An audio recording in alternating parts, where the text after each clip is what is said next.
Welcome दोस्त, स्वागत है आपका मेरे YouTube चैनल में। दोस्तों, पहले तो आपसे माफ़ी मांगना चाहूँगा क्योंकि आज करीब करीब 3 महीने बाद वीडियो आ रही है। उसका रीज़न था कि थोड़ा सा हेल्थ प्रॉब्लम थी। अभी मेरे ख्याल से सब कुछ ठीक है, तो कोशिश करूँगा कि लगातार वीडियो आपको मैं देता रहूँ। तो जल्दी से आपका टाइम बचाते हुए एक नज़र में देख लें कि हमने पिछली 19 वीडियो में जो भी हमने आपको दिया है वो हम एक नज़र में देख लें। देखिए दोस्तों, हमारा इतिहास चल रहा था, हमने इतिहास चालू किया था। जो हमने स्टार्ट किया था प्रागैतिहासिक काल से, जिसमें कि प्रागैतिहासिक काल हमने आपको बताया था पाषाण काल। इसमें कई प्रकार के मतलब 4 तरह से बांटे गए थे। उसके बाद से ऐतिहासिक आदि ऐतिहासिक काल।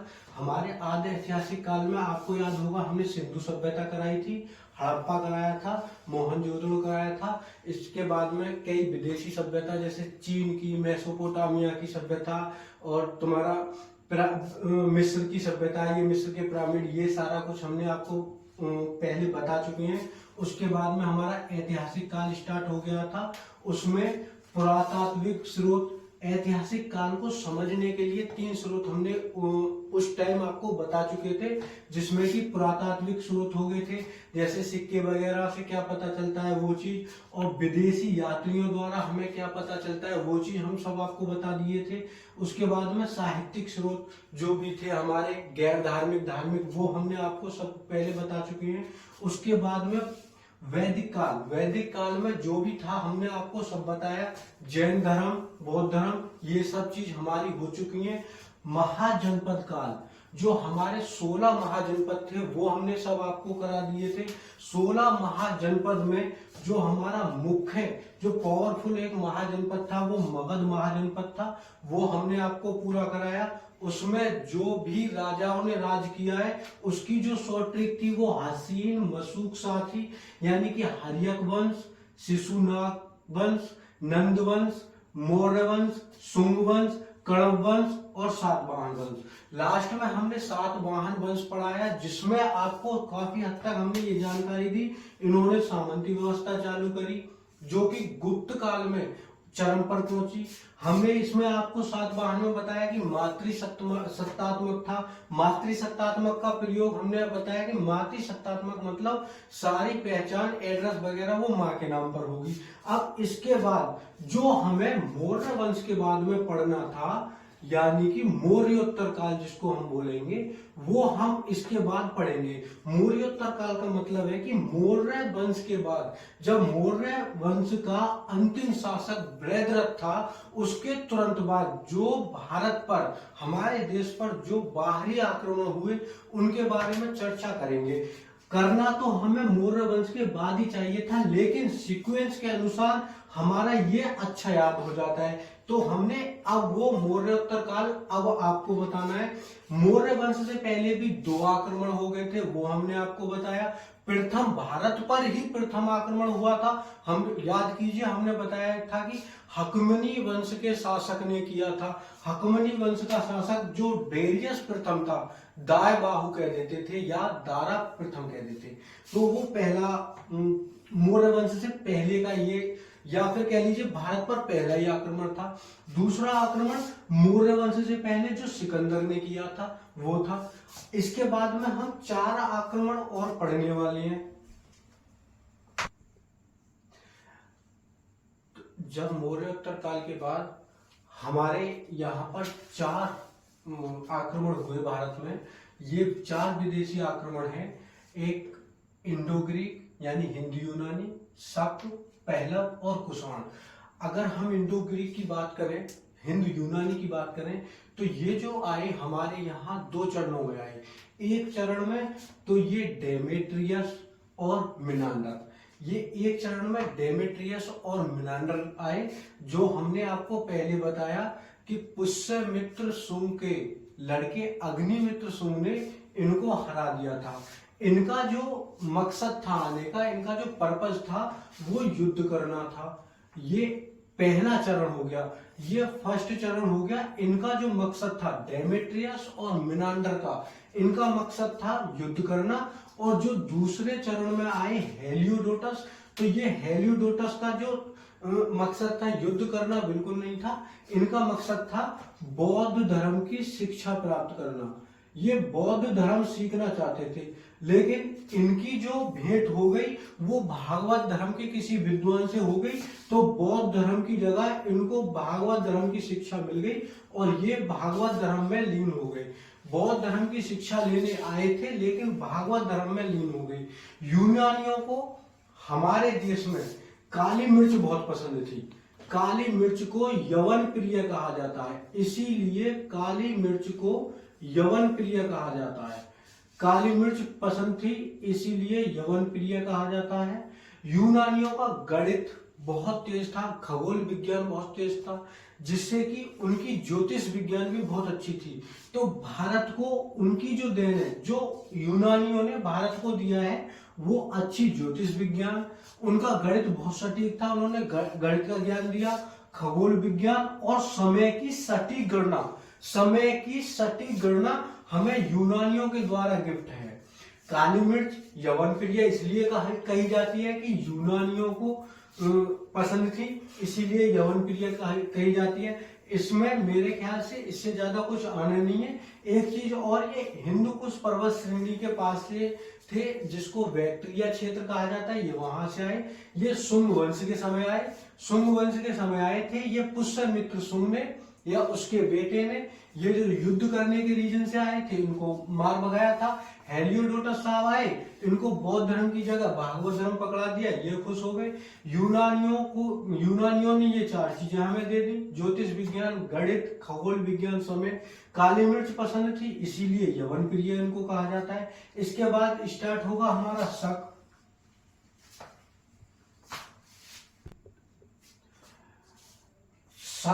शक जो थे वो मध्य एशिया के यूची कबीले से आए थे। मध्य एशिया के यूची कबीले से आए थे। ये 5 शाखा में आए। 5 शाखा में ऐसे आए कि सबसे पहले कांधार यहाँ हो गया, तक्षशिला हो गया। ये जो 2 बाहर के थे, इनसे तो हमारा इतना खास मतलब रहा नहीं।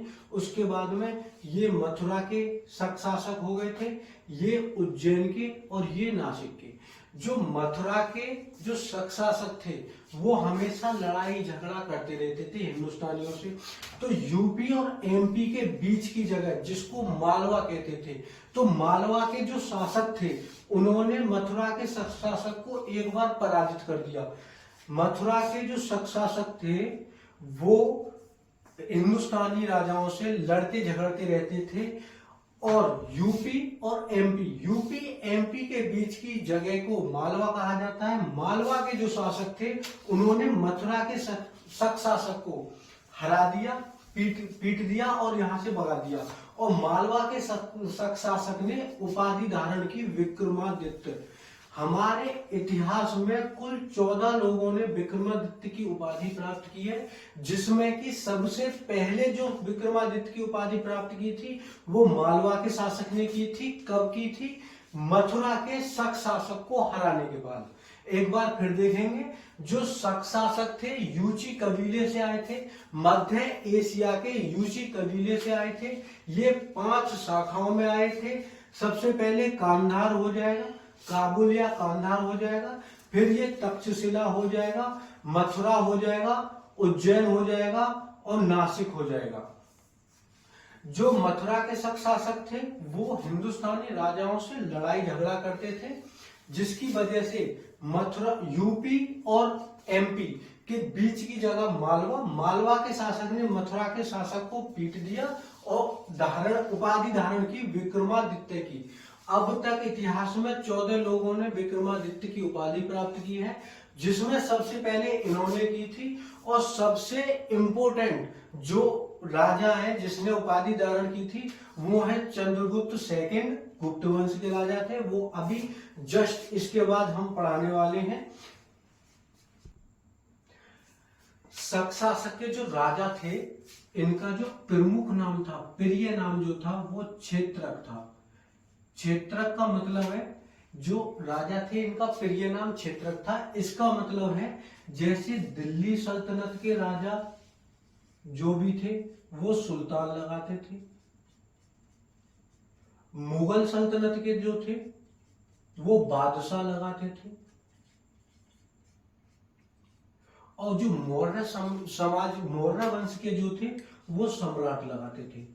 तो ऐसे ही इनका मतलब ये है कि जो ये शक शासक थे वो अपने आप को क्षेत्रक लगाते थे।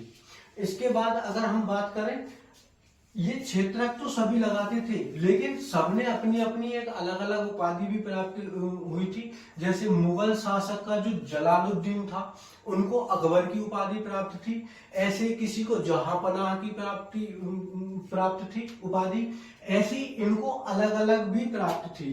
तक्षशिला के जो राजा थे, शक शासक थे, उनको माऊस कहा जाता है। माऊस, मूसा, मूसा वाला माउस नहीं, ये माउस अलग है। जो मथुरा वाले थे वो राजुक थे। मथुरा वाले खुद को राजुक बोलते थे। उज्जैन वाले खुद को चेष्टक बोलते थे। उज्जैन वाले चेष्टक, मथुरा वाले राजुक, और तक्षशिला वाले माउस, और नासिक वाले अपने आप को भूमिक बोलते थे। उधर साइड में आज भी भूमिक एक टाइटल है, वहां के जो पर्सन है कई भूमिक है। हमने फेसबुक पे देखा है कि नाम के आगे भूमिक लगा होता है, आज भी वहां पर भूमिक है। एक बार ये विक्रमादित्य की उपाधि जो प्राप्त की थी 57 ईसा पूर्व प्राप्ति की थी, 57 ईसा पूर्व में। और उसी समय इन्होंने एक कैलेंडर चालू किया था जिसको कहा गया विक्रमी या विक्रम संवत। विक्रम संवत कब चालू हुआ? तो 57 ईस्वी में, ईसा पूर्व, 57 ईसा पूर्व, 57 ईसा पूर्व विक्रम संवत वो हुआ। अगर हम नासिक वाले शक शासक की बात करें तो नासिक वाले शक शासक को सातवाहन वंश के गौतमी पुत्र सतकर्णी, आपको हमने बताया था कि सबसे ज्यादा सातवाहन वंश में सबसे ज्यादा जो प्रतापी राजा था वो गौतमी पुत्र सतकर्णी था। उसका और नासिक वाले शक शासक का युद्ध हुआ, और नासिक वाले शक शासक को इन्होंने हरा दिया। किसने? गौतमी पुत्र सतकर्णी ने, यानी जीपीएस। आपको ध्यान आ गया होगा कि जीपीएस हमने उस टाइम पढ़ाया था। शक शासक में जो सबसे प्रतापी राजा थे वो उज्जैन के राजा थे। उज्जैन के राजा रुद्रदामन शक शासक सबसे ज्यादा प्रतापी राजा थे। जब यहां नासिक के राजा को जीपीएस ने हरा दिया तो बीपीपी यानी वशिष्ठी पुत्र पुल्लुमावी को भी लगा कि हम ये उज्जैन के शक शासक को भी जाकर हरा देंगे और रुद्रदामन से जा अटके। लेकिन रुद्रदामन ने वशिष्ठी पुत्र पुल्लुमावी को, रुद्रदामन वशिष्ठी पुत्र पुल्लुमावी को हरा देता है। यानी वशिष्ठी पुत्र पुल्लुमावी डिफीटेड बाय द रुद्रदामन, बहुत बुरी तरह से हरा देता है। लेकिन दोनों में वैवाहिक संबंध स्थापित हो जाता है और ये सारा कुछ यहीं पर रफा दफा कर दिया जाता है। इसके बाद इन्होंने बिहार का जो बहुत लोकप्रिय त्योहार है छठी, छठी का त्योहार, जो छठवीं की छठ पूजा होती है, छठ पूजा का त्योहार शक शासकों की ही देन है। शक शासकों ने ही मनाना शुरू किया था सबसे पहले। इन्होंने जो रुद्रदामन, अभी हम बात बता रहे थे, रुद्रदामन वाला जो अभिलेख है, जूनागढ़ अभिलेख, उसमें लिखा है कि सुदर्शन झील का निर्माण चंद्रगुप्त मौर्य ने सरकारी खर्चे पर किया था। मैं इसका पुनरुद्धार करा रहा हूँ। ये शक शासक रुद्रदामन थे। इनके बाद में इनका जो शक वंश था, उनका जो समुच्चय विनाश जो किया वो गुप्त वंश के शासक चंद्रगुप्त सेकंड ने किया, और अपने गुप्त वंश में ही। लेकिन वो जब हम गुप्त वंश पढ़ेंगे, जब आपको बताएंगे, उससे पहले पहला वंश पढ़ लेंगे। पहला वंश इतना इम्पोर्टेंट नहीं है क्योंकि इतना है नहीं इसमें कुछ। यूची वंश के नीचे ईरान या पर्सिया, ईरान, पर्सिया या फारस से ये आए थे। इनका जो शासक था, मेन शासक, इनके जो शासक थे वो मिथ्रडेटस थे। मिथ्रडेटस, लेकिन जो मिथ्रडेटस थे ये अयोग्य शासक थे। इनमें एक ही योग्य शासक आया, गोंडो फर्नीज। योग्य शासक गोंडो फर्नीज। इनकी जो राजधानी थी पुरुषपुर या पेशावर थी। पुरुषपुर या पेशावर थी। सेंट थॉमस, प्रसिद्ध सेंट थॉमस ईसाई धर्म के प्रचार के लिए, प्रसिद्ध सेंट थॉमस ईसाई धर्म के प्रचार के लिए पहला वंश के शासनकाल में ही भारत आया। इसके बाद में कुषाण वंश हम पढ़ेंगे। कुषाण वंश, एक तो इससे पहले हमारा शक वंश हो गया, ये बहुत ज्यादा इंपॉर्टेंट हो जाता है। इंडो ग्रीक इंपोर्टेंट हो जाता है और कुषाण वंश is the very very important हो जाता है। तो हम ये कुषाण वंश बहुत ही इत्मीनान के साथ पढ़ने वाले हैं। कुषाण वंश, कुषाण वंश के जो संस्थापक थे वो कुडुल कड़फिसेस थे। कुडुल कड़फिसेस, इनकी इतनी ज्यादा इतिहास में जानकारी प्राप्त नहीं है। उसके बाद विम कड़फिसेस आए, लेकिन इनके जो सबसे प्रतापी राजा थे कनिष्क। कनिष्क इसके सबसे प्रतापी राजा थे। इनका जो राज तिलक हुआ वो 78 ईस्वी में हुआ। अब तक पढ़ते आ रहे थे हम ईसा पूर्व। ईसा पूर्व अब तक हम पढ़ते आ रहे थे, लेकिन अब ईसा पूर्व का कोई मतलब नहीं रह गया है। ईसा पूर्व का मतलब होता था ईसा मसीह के जन्म से पहले, लेकिन ईसवी का मतलब है ईसा मसीह के जन्म के बाद। यानी इसका मतलब है कि ईसा मसीह के जन्म के 78 साल बाद कनिष्क का राज तिलक हुआ। तो कनिष्क का राज तिलक कब हुआ? 78 ईस्वी। और कैलेंडर बनाया गया कुषाण कैलेंडर।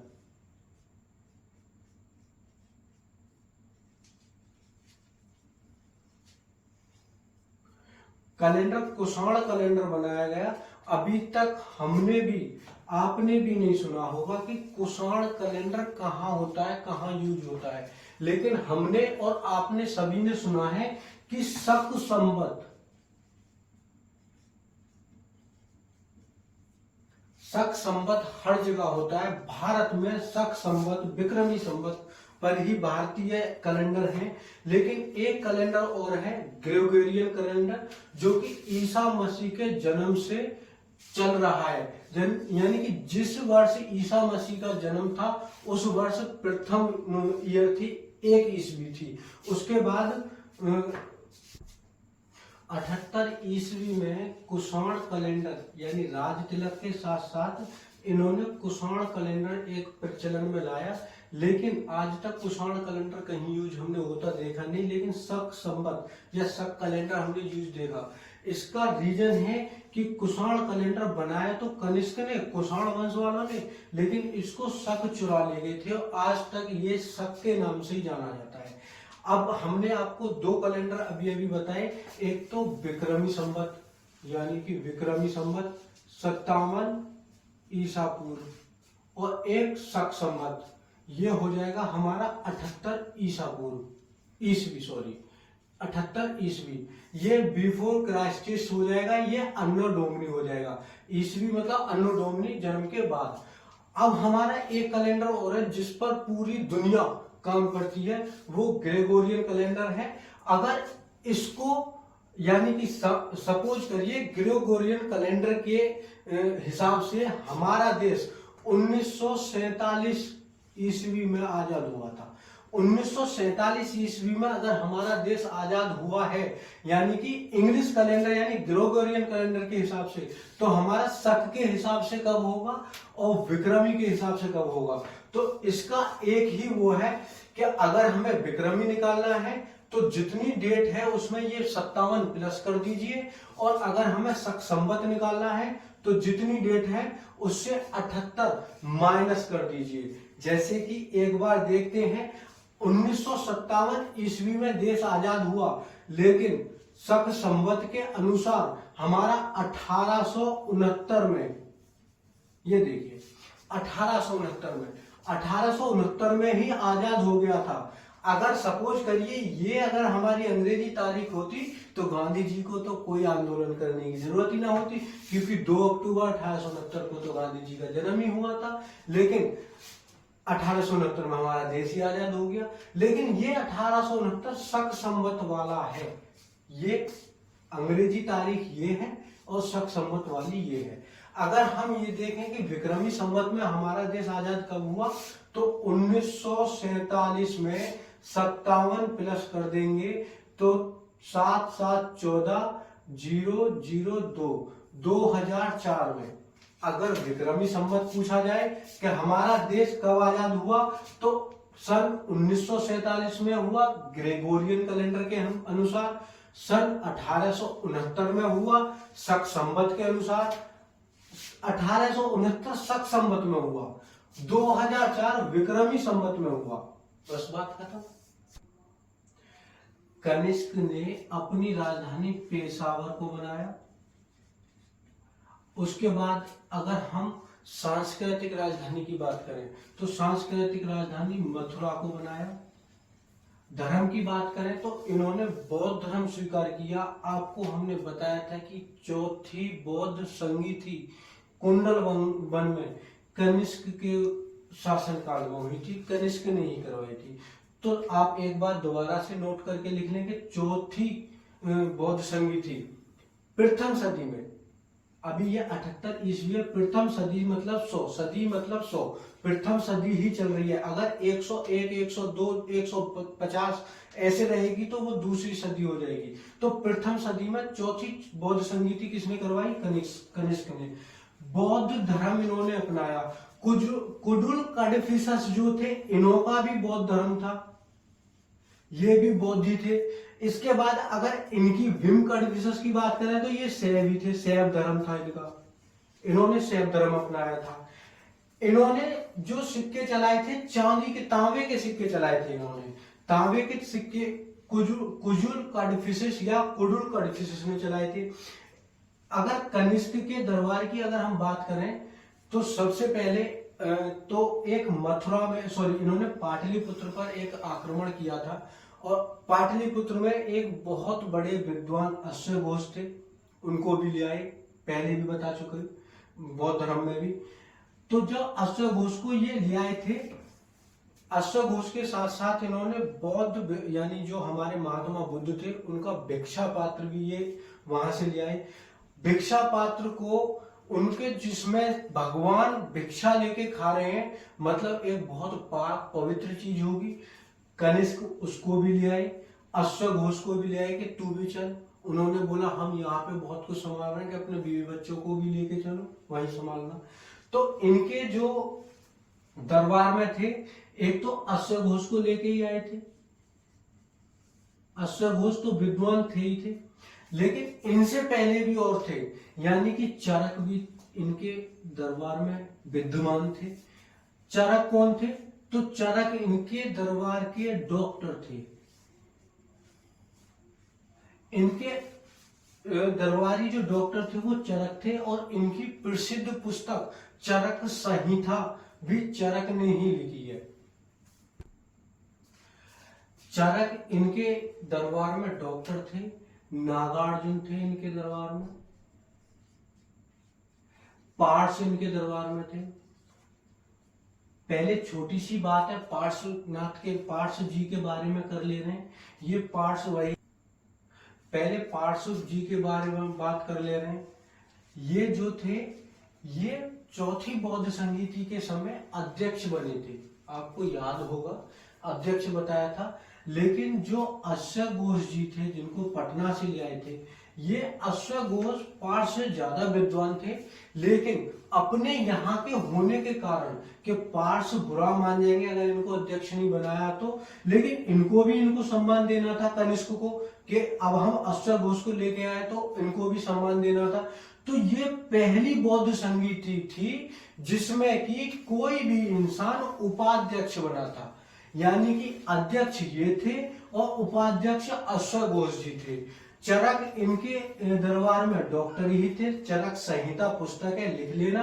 इनके बाद में नागार्जुन की बात कर लेते हैं। तो नागार्जुन ने शून्यवाद का सिद्धांत दिया, नागार्जुन ने सिद्धांत दिया। जो सापेक्षता का सिद्धांत आइंस्टीन ने दिया था वो पहले ही हमारे भारत के नागार्जुन दे चुके थे। तो नागार्जुन को भारत का आइंस्टीन भी कहा जाता है। इनकी एक पुस्तक लिख लेना, माधविका सूत्र। इनकी पुस्तक माधविका सूत्र। पाषाण की जो हमने विशेषता बताई वो आपको लिख लेनी है। बुद्ध अश्वघोष की पुस्तक लिख लेनी है, बुद्ध चरित्र। हर जगह पूछी जाती है बुद्ध चरित्र, इनकी पुस्तक लिख लेनी है। चरक संहिता डॉक्टर साहब की लिख लेनी है। नागार्जुन की माधविका सूत्र लिख लेनी है। इसके बाद हम देखेंगे इनको नाशपाती की खेती भी यहीं से शुरू हुई, कनिष्क के काल से। आलू की खेती कनिष्क के काल से शुरू हुई। कनिष्क के काल में सर्वाधिक सोने के सिक्के चले, सर्वाधिक सोने के सिक्के कनिष्क के काल में चले। उसका रीजन था हिंदू कुश पर्वत के अल्ताई पहाड़ में।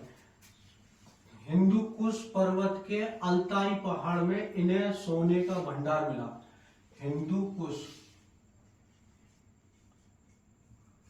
में सोने का भंडार, तो इन्होंने सोने के सिक्के सर्वाधिक चला दिए गए। इनका व्यापार भी होता था।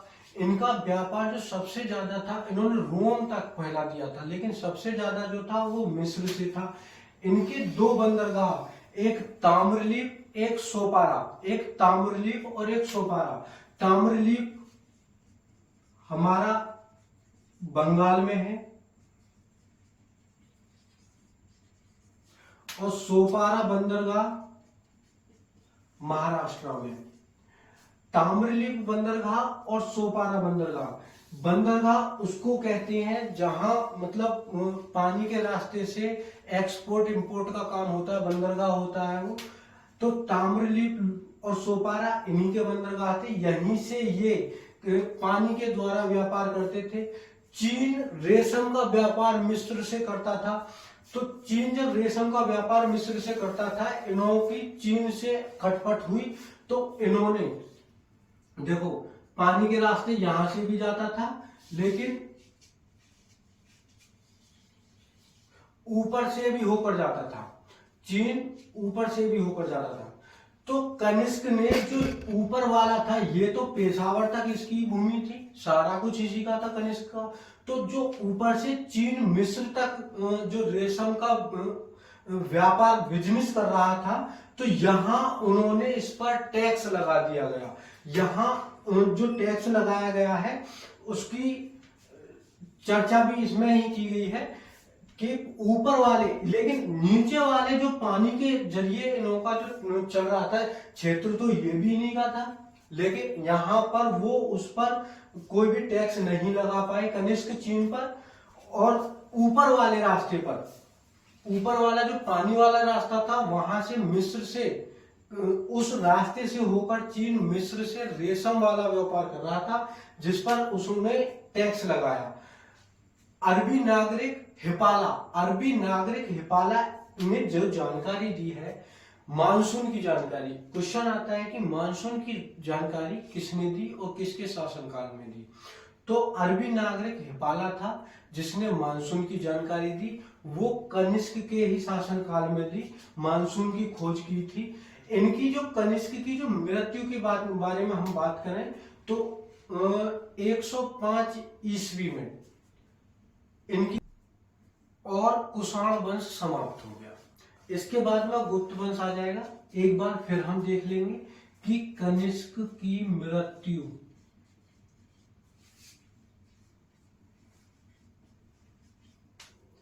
105 ईस्वी में।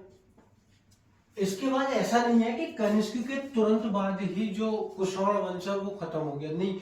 इसके बाद कोई प्रतापी राजा आया नहीं, राज्य क्षेत्र घटता गया। इन्होंने सबसे पहले जो गलती कर रखी थी, सामंती व्यवस्था वाली जो गलती थी, वो रीजन इनका सबका बन रहा था कि इनका जो पतन हो रहा था ना, वो सामंती व्यवस्था के कारण हो रहा था। इनके राजा घटते गए और इनके सामंत बढ़ते गए। जैसे जैसे इनके सामंत बढ़ते गए, इनके राजा घटते गए और सामंतों ने अपने वंश की शुरुआत कर दी। तो जो गुप्त थे, हम कल आपको बताएंगे, गुप्त जो थे इनके ही सामंत थे। तो इनके समाप्ति की कगार पर गुप्तों ने अपना जो नया डायनेस्टी स्टार्ट किया, गुप्ताज डायनेस्टी। तो वो कल हम स्टार्ट करने वाले हैं। जब तक के लिए आप बने रहें। और एक बात और, अगर वीडियो अच्छी लगी हो तो इसे ज्यादा से ज्यादा शेयर करें और मोटिवेट करने के लिए, ताकि हम और अच्छा दें, उसके लिए एक ज्यादा नहीं एक कमेंट करें। सब्सक्राइब करने की ना करने की मैं आपको नहीं बोलूंगा, क्योंकि सब्सक्राइब इतना जरूरी है नहीं। मुझे पहुंचाना है ज्ञान, और ये ज्ञान एक केवल पहुंचाना ही नहीं है, ऐसा भी है कि आपके साथ साथ मैं भी सीख रहा हूं। ऐसा नहीं है कि मैं बहुत मतलब सारा कुछ इतिहास मैंने ही लिखा है, मैं भी तो आपसे सीख रहा हूं।